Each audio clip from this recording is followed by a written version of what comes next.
Galondi segati ebe tenya wele la fala kachinde me. Tenya wele la galondi segati ebe tenya wele la fala kachinde me. Tenya wele la galondi segati ebe tenya wele la fala kachinde me. Tenya wele la namara shikolomba uyo tenya wele la fala kachinde me. Tenya wele la saraga jugu bomori tenya wele la fala kachinde me. Tenya wele la dabali jugu kemori tenya wele la fala kachinde me.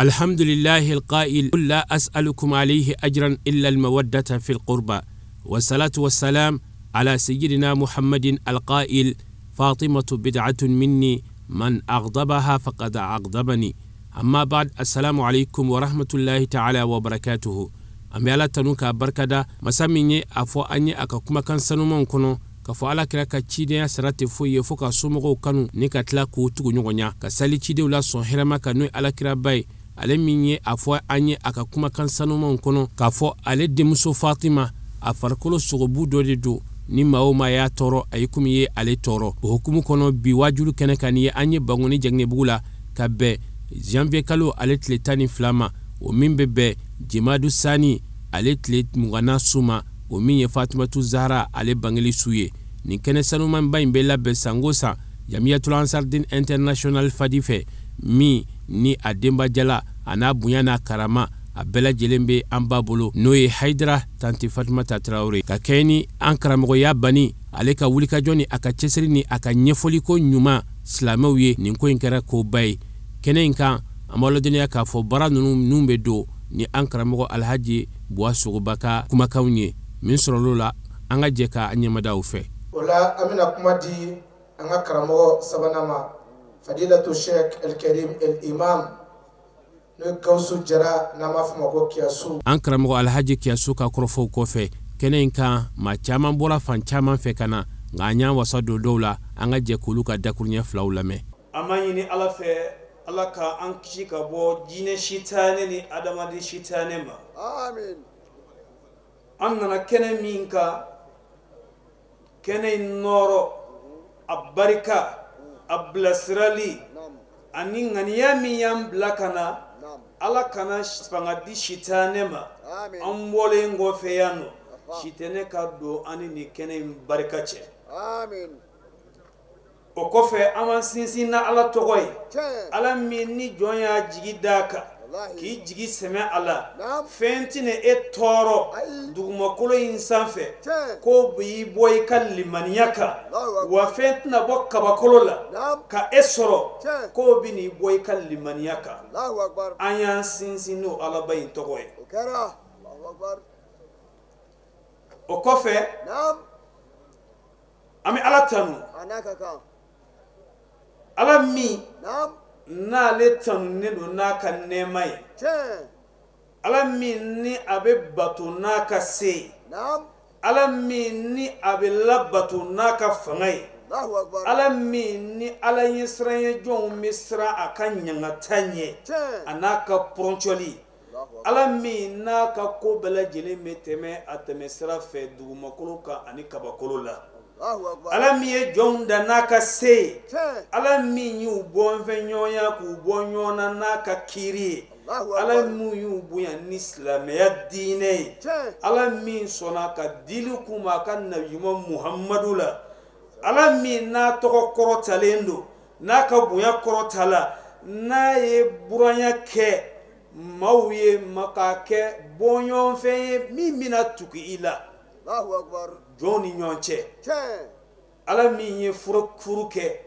ninga klaka buranya ke farida e joni nyonche ni ya maybe disi goshi ke e ala mai wal maybe di goshi ke e niye iba soro furu yoro ni nyena sigatu wala de o ala ka barai ala kila ko furin ko ke jume ka sinjiya juru jano ye ka kila ka o wajibiya adamadenw ka ambado mbora ka ala tanni min fo sisa ala kira aye Imam Ali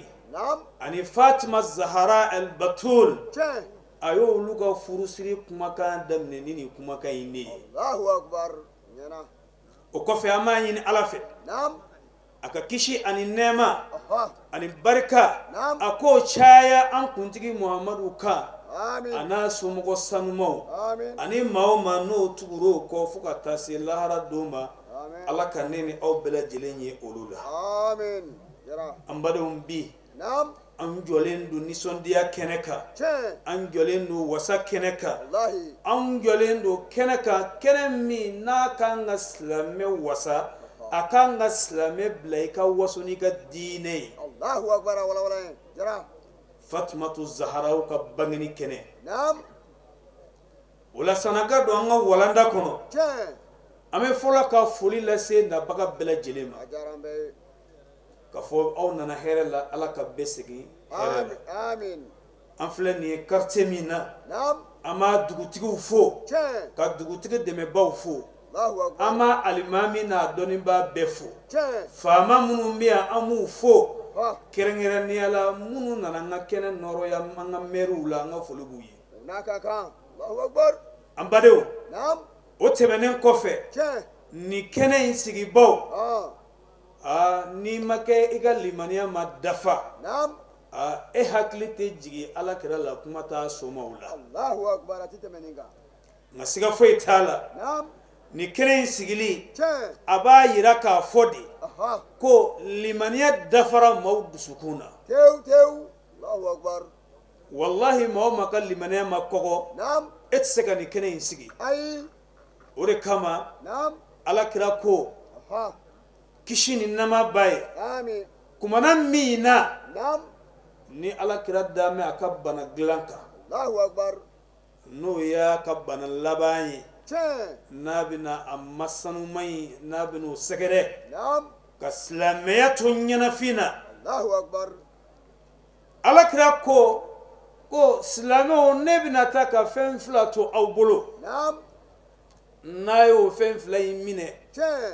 a tɛna fili a ka diinɛ na ay a tɛna fili a ka adamadenya la Allahu wa akbar o fɛn fila in tɛ bɔ ɲɔgɔn na fiyewu nam fo lahara ale ala kira ka kɔji min yɔrɔ la Allahu akbar a ko a fɔlɔ ye jumɛn ye nam o ye kuranɛ che a ye baara kɛ n'a ye a n'a kɔnɔfɛnw ye Allahu n'o akbar kɛra a tɛ fili che a filanan ne ala kira somaw nam atitemeninga ne a y'u bonya a k'u ka bonya yira Allahu a akbar y'u ka karama yira che siga foyi t'a la n'o kɛra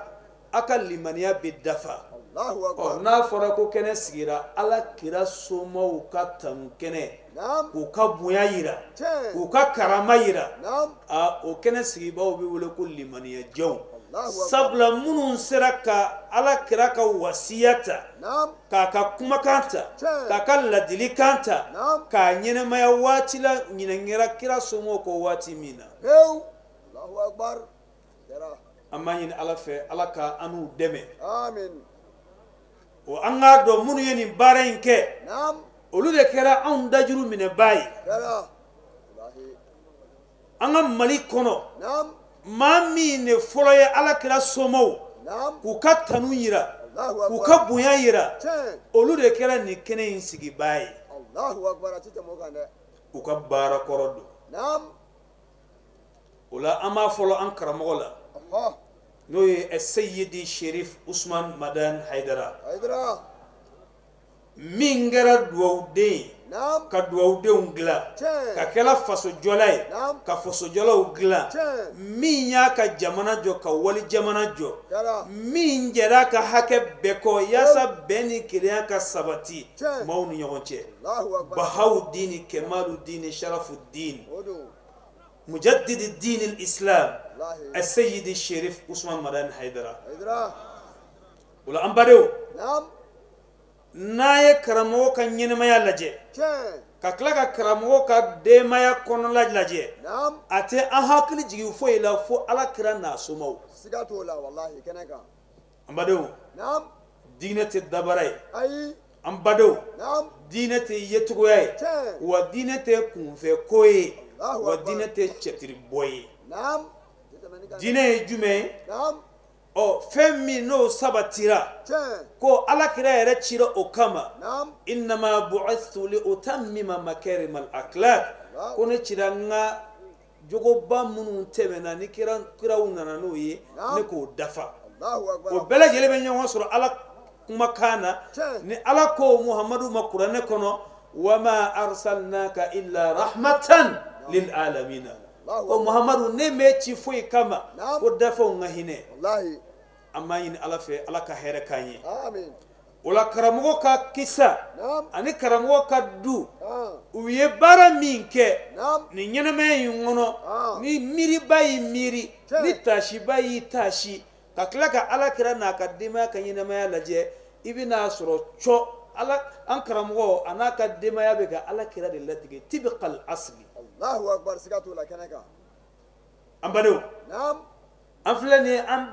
يعني فاطمة الزهراء عليها السلام أفلني أمينا كنكا نيا جتمني فاطمة الزهراء أقبوا يا بيفو أبي كونكو إتاين كودوا إكلمو بريزيدان ما هو بيدهم بويا إيكا بريزيدان كما أنو جوجو ماي abe kono etay ne kodwa kaye dugutiye ko mawbido idon buya ika dugutiya kama anu jogo mai Allahu akbar abe kono eka meriye nedo walma eka joroba ye nedo walma eka dretriye nedo walma efleni heremi na wartiya mina ko etay alakira tanyo naiwa Allahu akbar kella wa hasha ote Allahu akbar kuma dola ibi miri ibe wartiye wari bakuna banado nga ade ajogo mai nga eba buyate barsa afabe ni jore na eba buyate Allahu akbar odone adama dia kono obeke me ere mi meka obuya ibado jogo mi mala wallahi okoro ebe ka buya nata do kama nga ala kiraka duma keti ai ambado ala kira ka nyinama ya kono wati minani ala kira bangena ni danaya be asabati ko kabako be nina Allahu akbar kanaka sabla ala kira bangena ka sorola afafatura Allahu akbar ala kira tura babulo sanworo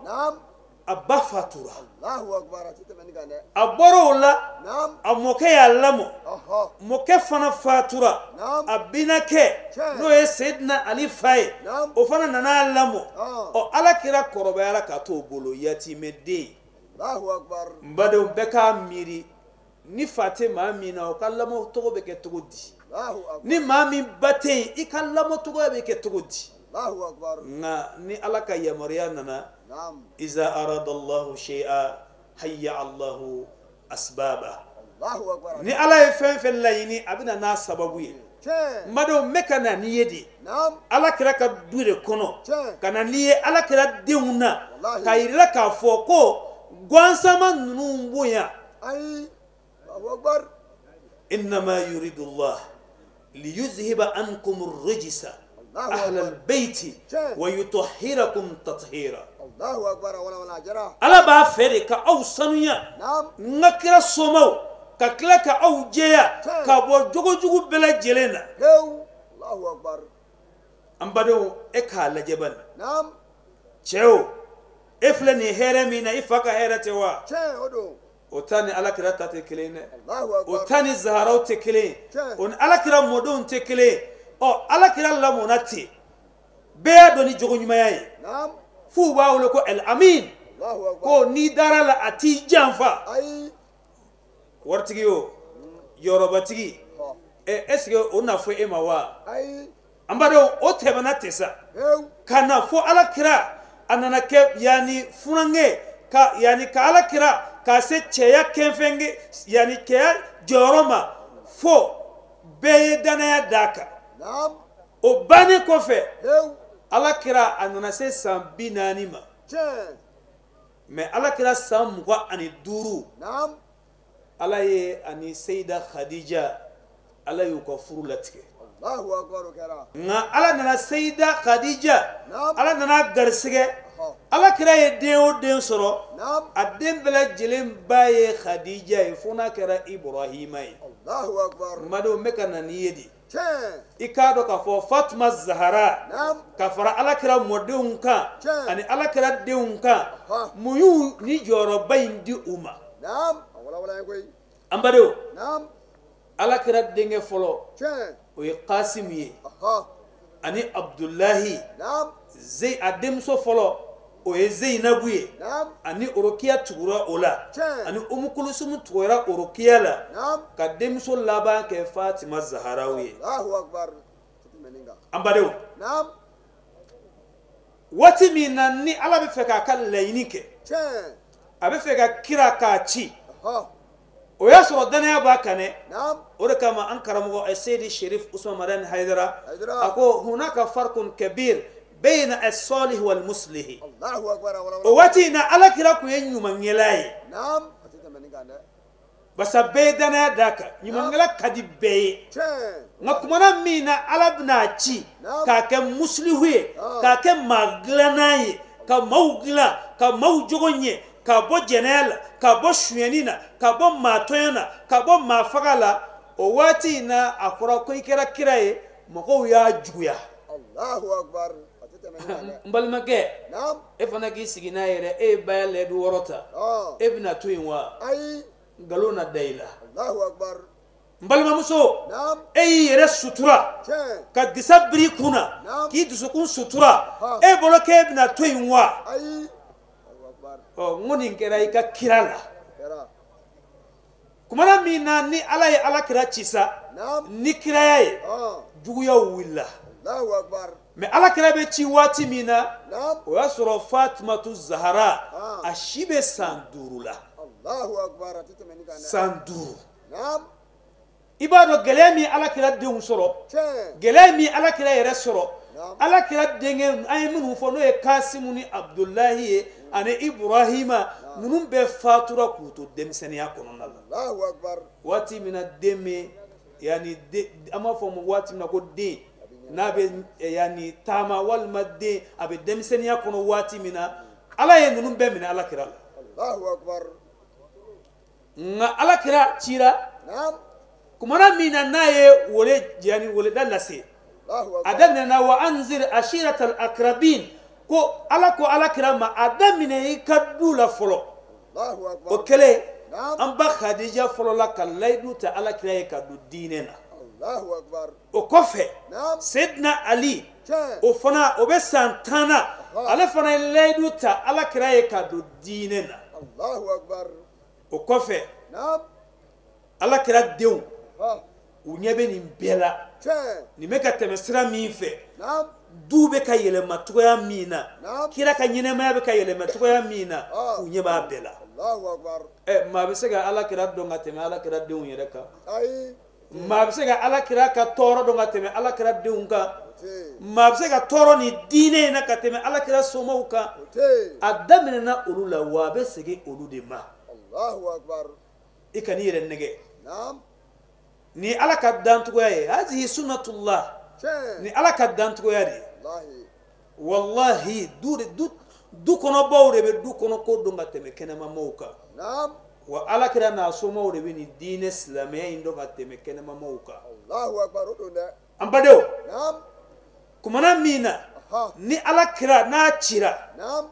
o kɛra ni ala kumakan ye fasda bima tu'mar ko Muhammadu n ye diɲɛ d'i ma sa i kelen kɔfɛ k'i somɔgɔw kanda ni somɔgɔw sɔnna i la n'olu bɛ k'i dɛmɛ n ye diɲɛ d'i ma sa ci in bɔ kɛnɛ kan dɔ kɛra dogoli la ten kumana min na ni ala kira kuma la surunya la n'a y'a somɔgɔw fara ɲɔgɔn kan ka tila ka dalu yira u la ka yira k'a fɔ aw dalen bɛ ni ala kira la ni ne ye min fɔ aw dalen b'o la wa u ko awɔ an dalen b'a la ala kira ko ne ye ala ka ciden ye ka na aw ma a ye jogojuguya to yen a ye ala kelen bato o kelen ala kira jaabira ni min ye a yɛrɛ binakɛ dɔw fɛ o ma kɛ ɲuman ye min zalikal yomi kabi o don in na ala kira y'a ka tɔɔrɔ daminɛ o de kama ala kira den ninnu u bɛ ka kɔrɔbaya u bɛ yɛlɛ magan bɔlɔnkɔnɔnaw kɔnɔ n'u bɛ taa u ba ka ci la walmata u bɛ taa u ka magoɲɛciw la manga dugu kɔnɔna la maaw tun bɛ yɛlɛ o la de ko an ɲɛ tɛ fadɔkɛ in denmuso la fadɔkɛ in min ko k'ale cira an ma k'an ka boliw to yen san joli boli 300 ni kɔ anw m'o bato boli ninnu bɛ den d'a ma boli ninnu bɛ ji d'a ma boli ninnu bɛ banajugu wuli ka bɔ an kan boli ninnu b'a kɛ tan an ye tɛ nin na o denmuso de filɛ nin ye u bɛ yɛlɛ a la debi nin yɔrɔ in na Fatumatu Zaharaw ka fara balimamusow kan u ye degun sɔrɔ ka fara u fa kan ka fara u ba kan ka fara u balimakɛ kan n'o ye Seydina Ali ye an badenw nin yɔrɔ in na sahaba ko kuma kun tɛ yen nin yɔrɔ in na maa kun tɛ yen k'o bɛ wuli ko Alakira jɛɲɔ a daminɛna ninnu na fɔlɔ an badenw fo ka bɔ o la don dɔ la Fatima Zahara a b'a ka ciw la denmisɛn don nka Ala y'a kanda Ala y'a kanda Ala y'a bilasira a taara sɔrɔ kafiru minnu n'u bɛ ka bɛnbɛn bɛɛ siri kira kama u bɛ ka mun kɛ قالوا اجتمع نفر من طغاة المشركين في هجر إبراهيم بجوار الكعبة وأخذوا يقيدون كيدهم كو مكان قريشو كافرو منهم بنا على كرالا على كرامو كان نفلوشين أمو موسو يني على كرامو كرفو أمو هاسيريا وننا بمبن بسري وما نكموا منهم إلا أن يؤمنوا بالله العلي العظيم وما فوقوا بنا نغتا دوكا وما فوقوا بنا على كرا فغا فوي كما فو على كرا كو أندرا على كلنا أمي على كلم باتو أنت جنايك أنت شوينيك أنت مافغا أنت نمرك وأنت موجانفا الله أكبر دفرا وي على كرا ناسوما وجوغيا نيندروني كما ore kama mbadon ifana ki miri don dola ni dara ni dine ina ka bayale du worota siga foi tala fika kele ite kundo ika kele kuna Allahu akbar fo mauki juguya ite kundo ala fo mauki hasidia ite kundo ala nga akuye fengele ni ko ibana utala fika utainike Allahu akbar ambaro ni ala kira sorokwe kuma la surunyana Fatimatu Zaharaw ayeni kuma kan ni me kafiru da o ye bembe jumenta ko Muhammadu kuna dona alikaba kono kabina kan ni kokura indamina nga alikaba kono ambe ka firaka Allahu akbar bamuru mi mambolo muru mi mambolo anga sogo an chama do matna foko karsa re yenike ambadew Fatimatu Zaharaw ni kuma imme akara ina fa ala ya wole ko na joni yoro ina de o kele Fatimatu Zaharaw Abdullah Allahu akbar katiliya kado abamso kano ye Sayida Khadija ay kuma in la kale oye o fana ya furuce wole no ye ala kan nabi yumaye Fatimatu Zaharaw be kashi abe yere sabula alenye ba fala fa be toromina fa be dekumina alenye ba ala Allahu akbar nga abamso o ya kume ni kuma kanye aya fa kume ni kuma kamiye kuma na mina ni fa chira Jibrila ko Jibrila jigina ka chira ka tabbe maka ke kirai Allahu akbar mo miya hakli sigi o kara afurumuso ye o kele o koro ni ala yi gar sige furumuso nyumana abe ke bolo basige ina fo ala ko Qur'an ko ni taskunu ilayha Allahu akbar ko mo ngoso na ya furumuso wiye na nu gara la nyona ni kamana nganya au soro ni toro ya au soro on na be here mu gucela o de ba au blasira Allahu akbar o le sakenu ye ala yere da fo Qur'an ko no ko mo ngoso au hakli ka sigi na au furumuso wiye Allahu akbar nendo o kele ala kira ya demso laje no ye Fatimatu Zaharaw abe ka yere ni kashiye ako ko ni ngani toro ala mi ne ci o ala injame ne la ala kira ya labe a demso kamana ganendo a furumuso kamana ganendo ala kira ya labe ka manunu beleni toyi aduna alikaba kono Allahu akbar ay bogo muta ka seri Allahu akbar olu nyeda kera ina fo mam madeli ka yeli ke fiu Allahu akbar feingara shiefla kelengara ni watina kelengara ala kera ka hijra la kata madina Allahu akbar ngane ka kuma mingara alikaba kono me ka kuma odika atete meniga ambadeu ibina yeni yoroina Fatimatu Zaharaw aye cɛfarinya de ta aye jageleya ta Ala y'a kanda ka kafiru ka janfa in k'ale kɛ yani a bɔbaa ye Alakira ye Alakira taara alikaba kɔnɔ siga foyi t'a la k'a ka bato kɛ ninnu ma se ka foyi de kɛ o la ko waati sera nka ka hadisa kelen fɔ an ba Aishata ka hadisa la Fatimatu Zaharaw ani Alakira tun bɛ cogo di n badenw a ye denw lamɔ ni jogo ye bilahi an ba Aishata ko n'o ye ummul mu'mina ye a ko qalat ma ra'aytu ahadan ashbaha simtan wa dallan wa hadiyan برسول الله في قيامها وقعودها من فاطمة بنت رسول الله قال ما ماشي من جو يعني أناك كندا أناك لمنيا أجوتو يالا أسيجتو يالا كاتمة على كلا دمسو فاطمة الزهراء الله أكبر لمرة أدانتو يالا أنا جولا ore kama Alakira kɛra fɛ ani ala kira y'a denmuso in kanu sabu a nana ye a bɔlen don a fɛ dantogoya la wa a bɔlen don a fɛ jogo la e bɛ k'i den fɛ k'i ka lagare don a mana kojugu fɛn fɛn kɛ i b'a sutura kan i b'a dɔn a jogo man ɲi nka o n'a ta bɛɛ i b'a fɛ o tɛ Alakira ta ye dɛ Alakira kɛra a denmuso fɛ sabu a jogo ka ɲi ni Fatimatu Zaharaw donna Alakira fɛ yen Alakira de bɛ wuli k'a jɔ ka a yɛrɛ sigi mɛ yɔrɔ min na a bɛ Fatimatu Zaharaw sigi wa Fatimatu Zaharaw fana tun b'o kelen de kɛ Alakira la ni Alakira donna a fɛ a bɛ wuli k'a jɔ a sigi mɛ yɔrɔ min na a b'a fɔ Alakira k'a sigi a bɛ Alakira embrasser i n'a fɔ Alakira yɛrɛ b'a embrasser cogoya min na ya Rabbi Ala ka hɛrɛ k'an ye o la an badenw nin yɔrɔ in na a bɛ wajibiya an kan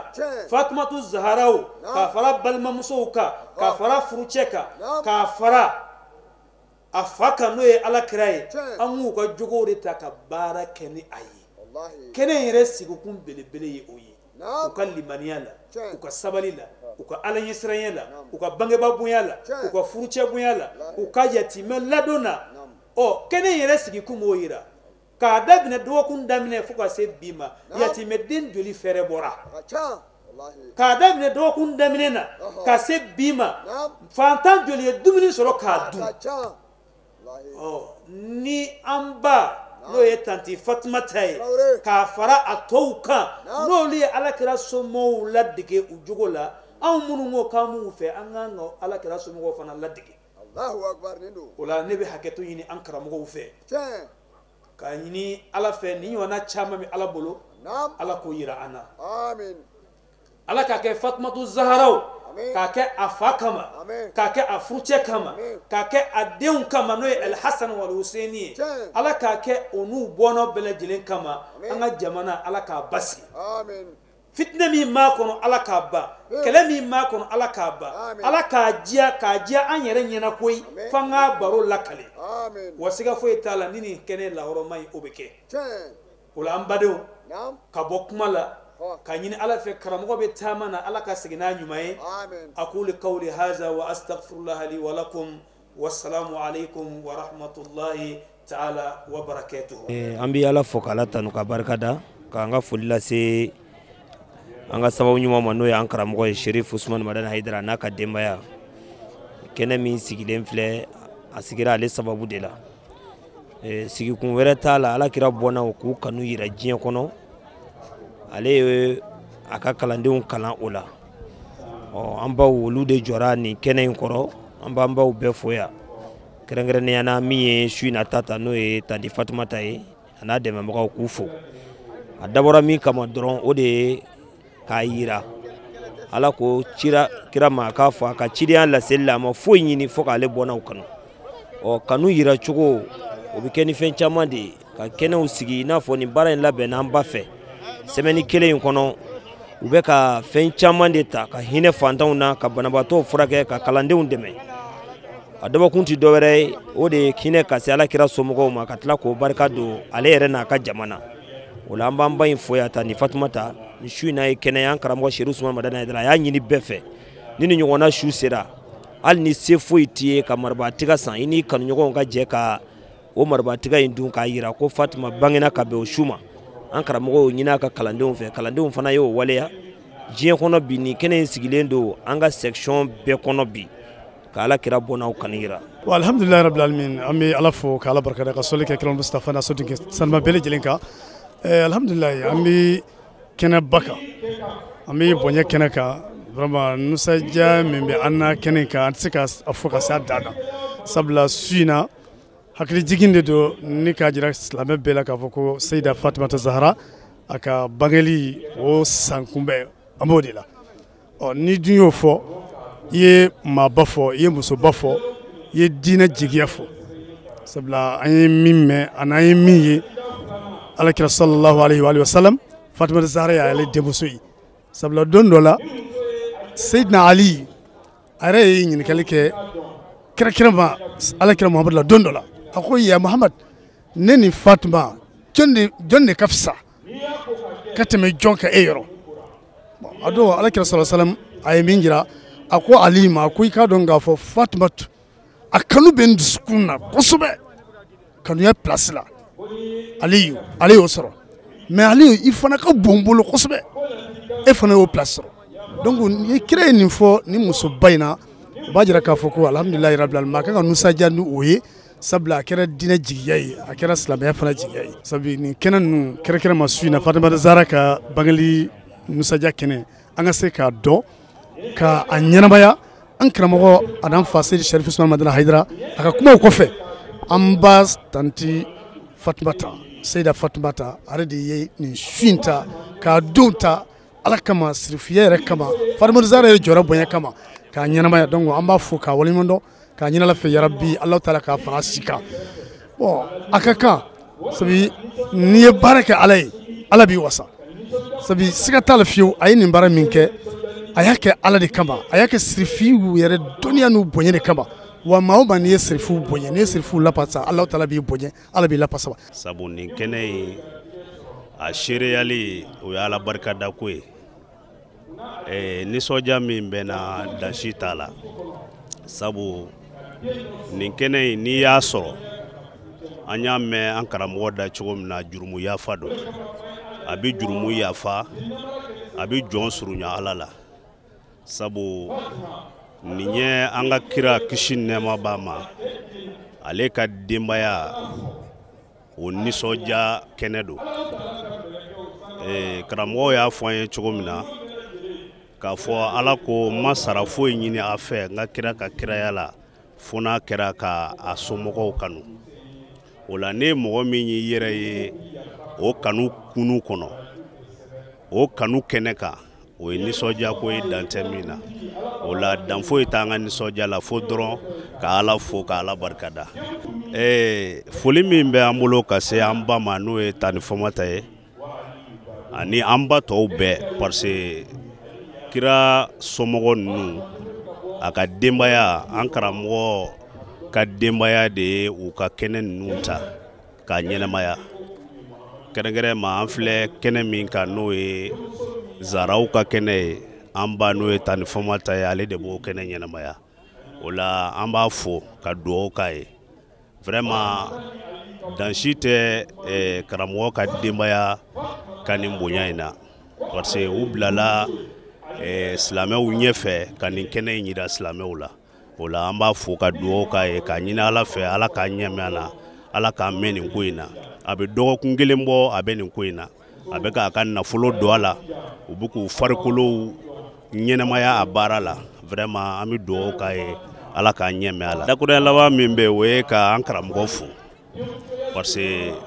nin ko in bɛɛ sababu y'ale de ye. An ka kira somɔgɔw dɔn bi, ka nin kɛnɛ ninnu k'a dɔn ka se k'a ɲɛnamaya, a bɛɛ sababu y'ale de ye. O la an bɛ fɔlɔ k'ale fo ka dugawu k'a ye, k'a ɲini Ala fɛ Ala k'a ɲɛmɛ a la. Alhamdulilahi rabbil alamin, an bɛ Zahara ka anniversaire ka kɛnɛ kan, i n'a fɔ san o san an bɛna kɛnɛ in kan. Ɲinan ta alhamdulilahi an filɛ o kɛnɛ kan tuguni. Nisɔndiya min bɛ ne la o de ye an karamɔgɔ Seydi Sharif Usmane Madina Hayidara, ale de ye nin sira nin jira an na, k'a fɔ kira n'a bɔnnaw n'u ka don bɛ yen don minnu na u ka anniversaire bɛ yen don min na ko hali ni se kɛra tiga ye i ka san ka di alisilamɛ dɔ ma ka o la nisɔndiya donc an bɛ se k'a fɔ c'est à dire an bɛ kɛnɛ min kan a bonya bɛɛ talen don ka di an karamɔgɔ de ma n'o ye Seydi Sherif Usmane Madani Hayidara ye nisɔndiya min bɛ ne la a bɛ silamɛya a b'a kanu don i dusukun na o kɔfɛ a bɛ bɛn sabati silamɛw ni ɲɔgɔn cɛ o kɔfɛ fana ni kɛnɛ ɲɔgɔn a bɛ sigi jamana o jamana kɔnɔ vraiment a bɛ jamana basigi a bɛ jamana stabiliser o nisɔndiya de bɛ ne la ka ɲɛsin vraiment nin kɛnɛ in sigibagaw de ma an ba min kɛra sababu ye ka kɛnɛ in sigi n'o de ye tante Fatumata vraiment an b'a fɔ ka barikata dan t'a la sabu n'i y'a jateminɛ ale ye nin daminɛ a bɛ ɲini ka san yirika caman bɔ sisan donc an ka foli ba ye ka dugawu k'a ye si jan kɛnɛya labanko ɲuman ala k'o di a n'a ka denbaya ma a ka ɲini fɛn ala k'a d'a ma ko in dabɔla arijinɛ ye min ɲini min kama ka ɲini ala fɛ ala ka arijinɛ nɔgɔya ye ala ka sago d'a ma diɲɛ fara lahara kan ala k'an ka jamana basigi ala kɛra bonya kama sallu ala rasul Zaraw ka anniversaire kɔni vraiment nisɔndiya tɛ se ka fɔ ka ban silamɛ bɛɛ kan ka nisɔndiya bi don in na bi don ye silamɛya drapeau kɔrɔta don dɔ de ye kira ye a denmuso min yira silamɛw la ko nin y'ale dɔ ye nin bɔra ale la ale bɔra nin na bon o ka anniversaire ni silamɛ min m'o kɛ nisɔndiya don ye e yɛrɛ kan k'i yɛrɛ ɲininka i ka silamɛya ye jumɛn y'i bolo o tuma Fatumata Zahra kɔni an farikolo n'an ni kɔni a bilalen bɛ fo ka taa se don laban ma vraiment ala y'a bonya kira y'a bonya o tuma anw minnu ko k'an bɛ kira nɔfɛ k'an ye silamɛw ye se wɛrɛ jumɛn b'an ye k'a yira ala Fatumata Zahra i y'a kɛ kira den ye ka bɔ kira la o tuma kanu min ni kira y'a yira denmuso in bonya kama o tuma anw fana o kanu n'o bonya an b'o yira kira la ko ala k'o kɛ dalilu ye an bolo sini k'a fɔ nin don in an sigira Fatumata Zahra ka kɛnɛ kan k'a ka nali nisɔndiya yira k'a ka anniversaire nisɔndiya yira o tuma an bɛ ala fɔ k'a barikada ala ye ɲinɛn ta yira an na ka san caman ta yira an na bon an ba min ye n'o y'a tɔma ye n'o ye an karamɔgɔ Usmane Sherif Madani Hayidara furumuso ye n'o ye Fatumata Tarawele an bɛ dugawu k'a yɛrɛ ye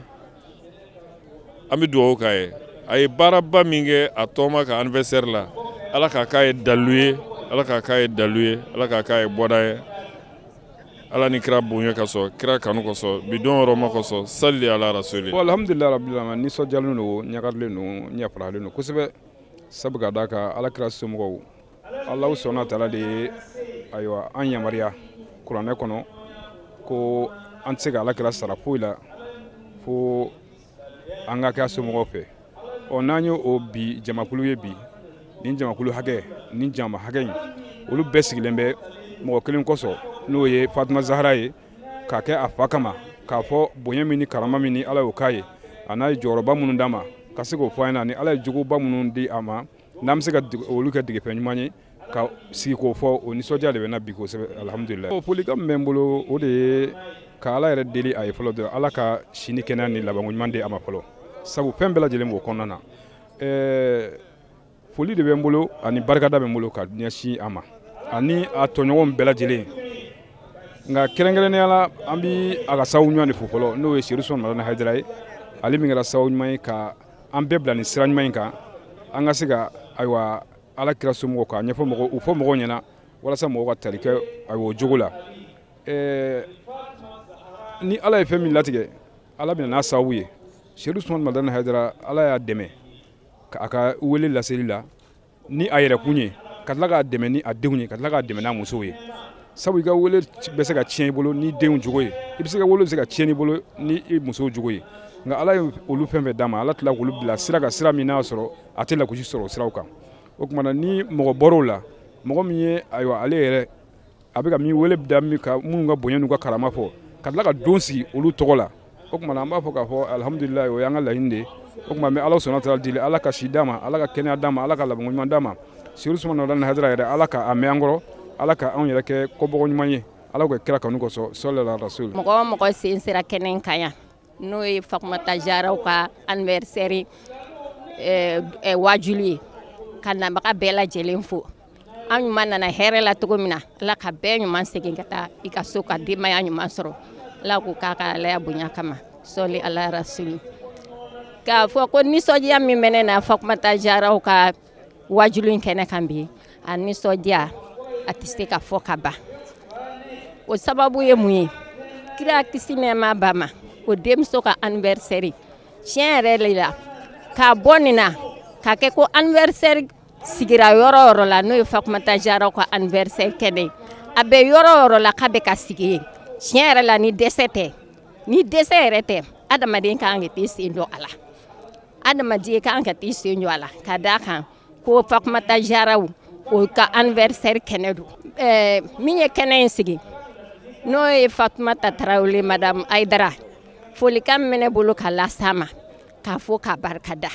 u bɛ baara min na nin ye tiɲɛ yɛrɛ de la an b'a ɲini Ala fɛ baara min n'u bɛ k'a kɛ nin ye an b'a ɲini Masa Aramani fɛ nin baara min bɛ k'a kɛ Ala k'a k'u ye adinɛ sara ye k'u fɔ k'u barikada nin kɛnɛ in sigili la kɛnɛ in n'a bɛ sigi san o san ɲɛta de bɛ kɛnɛ in na segin kɔ t'a la ni yɛrɛ min kɛnɛ minan ta yɛrɛ bolofa b'a kan semaine kelen jalen an b'a kan k'a kɛ semaine kelen jalen ko mɔgɔ mɔgɔ ngi bi Fatumata Jaraw ka kɛnɛ sigi ɲɛta de bɛ segin kɔ ten k'a ɲini Masa Aramani fɛ karamɔgɔ ka denbaya fɛn fɛn bɛ yen nɔ ka nin kɛnɛ in sigi Ala k'a k'u ye adinɛ sara ye yarabi Ala k'a k'u ye bɔda ye Ala k'u sara wallahi karamɔgɔ yɛrɛ sababu ɲuman a bɛ taama la farajɛ jamanaw la yarabi a n'a ka denbaya Ala ka segin n'u ɲuman ye a y'u kalifa Ala ma masa min tɛ kalifa tiɲɛ kira bonya kama karamɔgɔ yɛrɛ lahɔrɔma kama sɔli ala rasul alhamdulillah ka kuma Seyda Zahra ka takiya nakiya hayiya halima iradiya elmardiya Ala ka an nafa ni a barika ye kuma bɛ se ka kɛ Seyda ka kosɛbɛ n'o ye Seyda Fatima ye parce que fɛn bɛɛ la I bɛ a ye mɔgɔw bɛ Ala wele ni Ala kira ba min ye n'o ye kira Muhamadu Mustafa ye alayhi salatu wa alihi wa salam ni o ye kira Muhamadu Mustafa ye nɛɛma ni kisi bɛ a kan ani a so dunkew kan o la an b'a ye kira yɛrɛ bɛ Ala wele ni a ka ahlu beiti de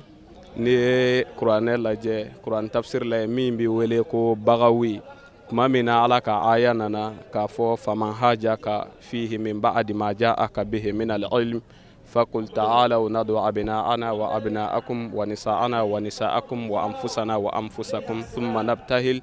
فنجعل لعنة الله على الكاذبين مامنا ني آييننا تفسير بغوي بافيكو وقد غدر رسول الله صلى الله عليه وسلم مقتدنا للحسين آخذا بيد الحسن وفاطمة تمشي خلفه وعلي خلفها وهو يقول إذا دعوت فآمنوا donc kira yɛrɛ bɔra n'a ka denbaya ye n'o ye Fatima ye ani a den Hasan ani Huseini ka fara Imam Ali kan a ko cogo de a ko ne Muhamadu ko Ala k'a kɛ Fatima fa aminu Ali donc ko a y'a fɔ ko ami donc o la mɔgɔ bɛ Ala wele ni Muhamadu min yɛrɛ ye a barika n'a hɔrɔma ye kira bɛ k'a fɔ Fatima a den fila ni ka fara Imam Ali kan ko k'a fɔ ko ami o la I b'a ye Fatima ka bonya danti a la bon dakurunya laban min bɛ yen dɔrɔn o de ye ka an fa ni an karamɔgɔ fo n'o ye Kaidu Ruhi wal Haraka ye Masoulul Ami fi Daril Fatwa Seyid Sharif Usman Madan Haidara Ala k'an nafa n'a barika ye ka tele yɛrɛ baarakɛlaw fo ani mɔgɔ mɔgɔ bɛ nin kɛnɛ in sigi ka a bɛɛ fo folila dan fosi tɛ min na inshallah nisɔndiya min b'an na a tɛ se ka fɔ ka s'a dan na n'an ko k'an bɛ Zahraw ko fɔ an bɛ dɔ de fɔ a la an tɛ se k'a bɛɛ fɔ parce que minnu yɛrɛ ka kan ka Zahraw ya kɛnɛ fete olu kun ɲinɛna kɔ anw karamɔgɔw wulibali o de nana ka na Zahraw yira an na a n'a denbaya bɛɛ lajɛlen donc ka tila ka anw kɛ olu nɔfɛ tugubaga ye o de nisɔndiya b'an na kojugu ba min ye kɛnɛ in sababuya Haidara Fatumata Tarawele an bɛ foli d'a ma Ala k'a sara ni hɛrɛ ye ale min ye nin kɛnɛba in ta an ye an b'a ɲini Ala fɛ Ala ka sidiya ni kɛnɛya ni labanko ɲuman Ala k'o di an n'a ma a bɔra nafolo minnu na yarabi Ala ka caman bila an nɔ la Ala k'an n'a sara kɛ arijinɛ ye Ala k'o kɛ kira bonya kama sɔli ala nabi an bɛ Ala barikada ka Ala wale ɲuman dɔn sabu adamaden ka kan k'i ka ɲɛnamaya baara bɛ kɛ fɛn min na n'i ye kelen sɔrɔ a la I b'a Ala barikada ni i ye nin kɛnɛ yira i ka ɲɛnamaya kɔfɛ setigi ala la a bɛ k'i bolo dalu ye lahara kɛnɛ kan a nisɔndiya dan si tɛ a la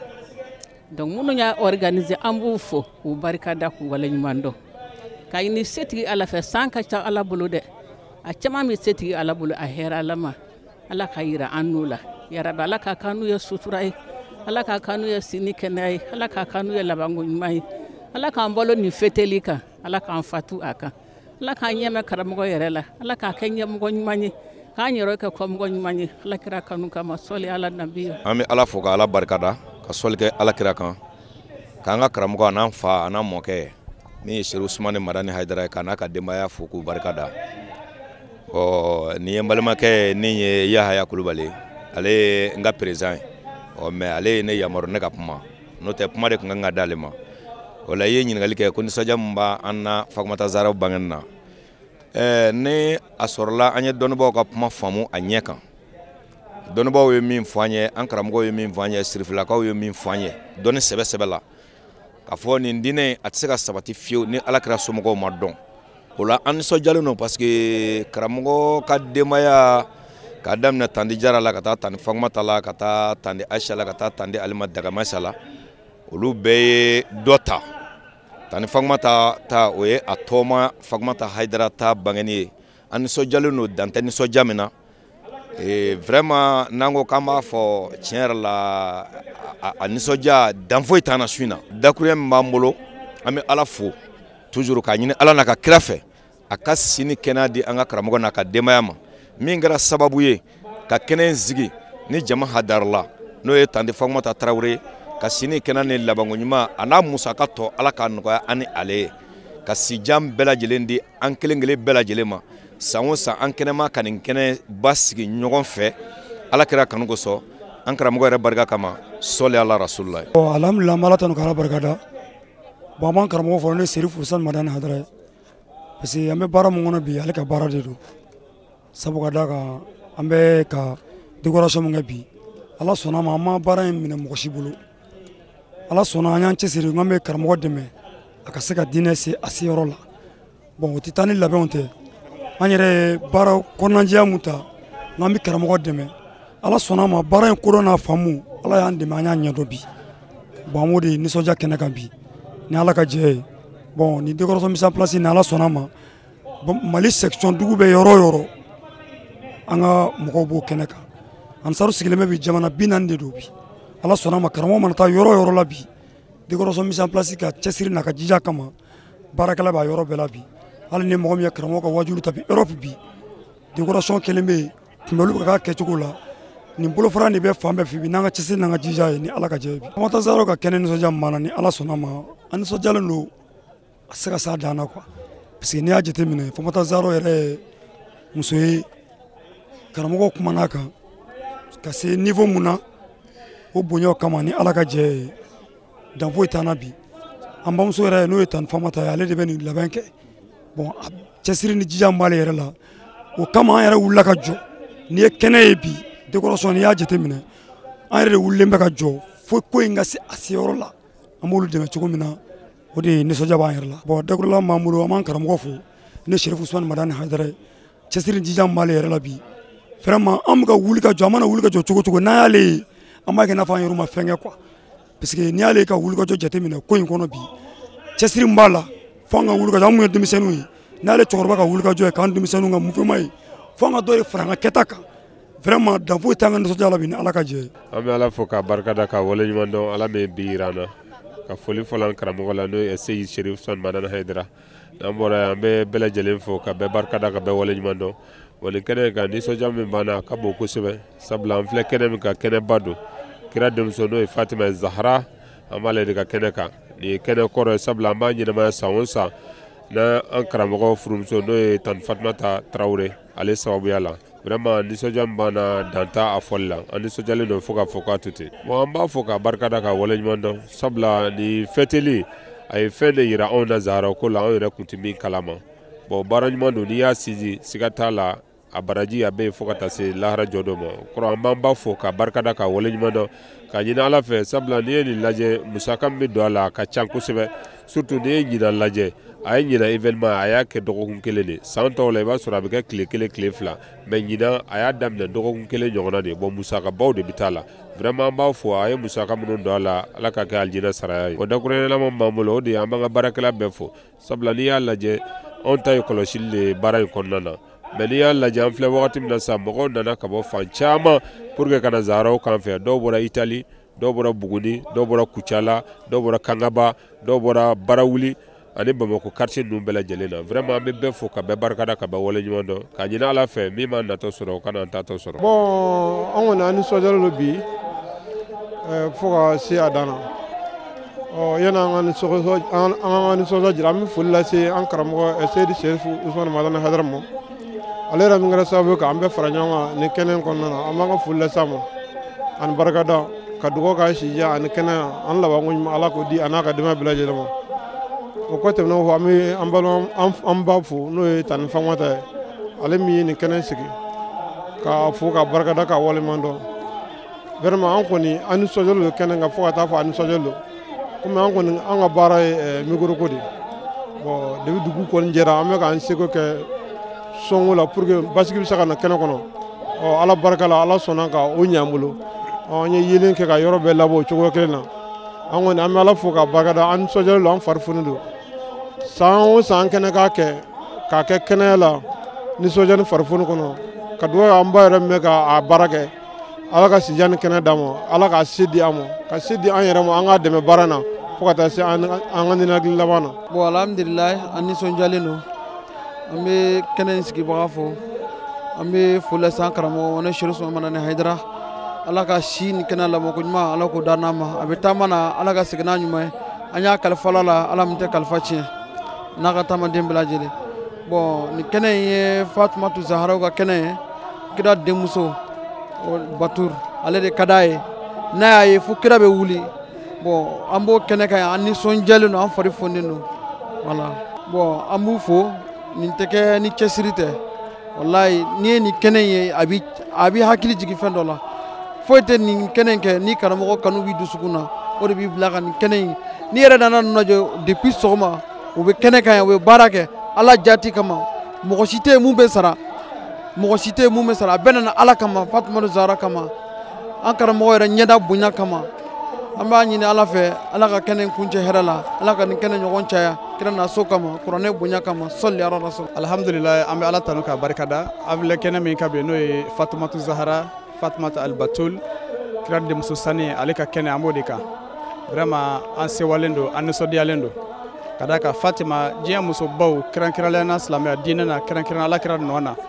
niya amauta chogo ni ma Fatoumata Zahra uta amanya okmana ni ala ye o ka bangali o kuma jira awna aminu islamawi aminu be shirifu fe aminu ambe ala kiran na bonaw fe akaka anga ne yirake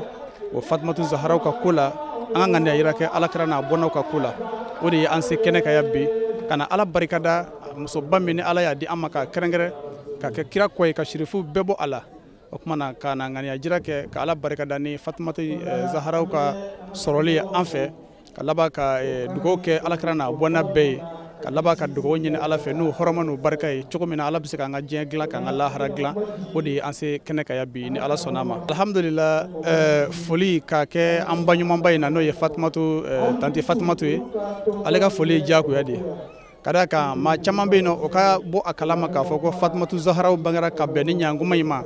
asawo nyuma ya alede ma chaman lakunu kama chamambo akalama mana ni ambora akalama amma foka barkada kerenkeraliana kene sigeli damate abe bara bamunun labe ka ben anniversaire ma no ka fandaw jigitugu ka hina deseba tola ka yatima do nyejiche vraiment o ye fin mi no be salama be jigifa o bara mi ni abula amani ala fa ya rabbi ala ka afanga si halsa mamunun be ademeni barayna ka dugo ke akelengelen bela jele kerenkerana na fani anga chokoroba Seydi Cherif Ousmane Madani Haidara be tamasrala ka dugo kaye ni kene kerenkerali ka ya rabbi ka kalfa ala anyumantara ala ka anyumasigi abe tourner mina ala ka be kunche herela ka kala ka dugo ke anga jamana no ye ba mali bay jamana be tabulo mina bi akaka ni kene nununga naun sigira wallahi anga jamana jira ala la kadaka amado sikatala ni kene nununga fem mi fa ala bi son kadaka ame horama tugudi ka keneka ambe haketo dafale nyina awfeka keni wati chugay ni ala sonama ankala mo Seydi Cherif Ahmad Tidiane Haidara ale kelen ko ka kene la soro ayla silimun ke ana oira awla ka duwawu kɛ ɲinan baara nunu kɛra hɛrɛ la cogo min san wɛrɛ ta Ala k'o yira an na basigi ni bɛn ni keleya Ala k'o sabati an ka jamana kɔnɔ fo ka taa se silamɛjugu bɛɛ lajɛlen na k'aw fo ka waleɲuman dɔn ni ka duwawu kɛ a k'an bɛn sigida wɛrɛ wassalamu alaikum wa rahmatullahi ta'ala wa barakatuhu.